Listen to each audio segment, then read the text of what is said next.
মুখ্য সচিব নন্দিনী চক্রবর্তী। আসানসোল, দুর্গাপুর সহ বিভিন্ন আদালতে বোমা আতঙ্ক ছড়িয়ে পড়ে রাজ্য সরকারের পক্ষ থেকে তল্লাশি চলে। রাজ্য সরকার সর্বোচ্চ পর্যবেক্ষণ করে দেখা হচ্ছে, মানুষ যাতে কোনো রকম আতঙ্কিত না হয় সেটা নিশ্চিত করা হচ্ছে।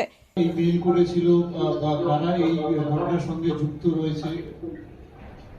হ্যাঁ, আমরা ওটা দেখছি। এই মেল কারা করেছিল, মেলের তো একটা ট্রেল হয়। আমাদের সাইবার ক্রাইম শাখা এবং আমাদের ডিটেকটিভ ডিপার্টমেন্ট দেখছে। আমরা নিশ্চয়ই খুঁজে বার করবো যে কি উদ্দেশ্যে। এটা তো বোঝাই যাচ্ছে কোনো দুরভিসন্ধিমূলক উদ্দেশ্য নিয়ে এই মেলগুলো করা হয়েছে একসঙ্গে বহু জায়গায়। কে বা কারা করেছে আপনাদের বললাম, যারা এই দুরভিসন্ধিমূলক উদ্দেশ্যের সঙ্গে জড়িত তাদেরকে চিহ্নিত করে আমরা প্রয়োজনীয় আইনি পদক্ষেপ নিশ্চয়ই নেব, আপনাদের জানিয়ে দেব। এটা কি কোন রকম ভাবে কোর্টের কাছে ব্যাহত করার জন্য করা হলো উদ্দেশ্য প্রণোদিত ভাবে? এটা তো আমরা আগে দেখিনি, এটা নিয়ে কোনো উত্তর দেওয়া যাবে না।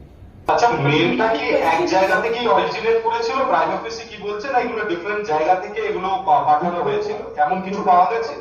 সেটা আমরা খতিয়ে দেখছি, সেটা আমরা তদন্ত করে বিস্তারিত জেনে তারপর বলতে পারবো।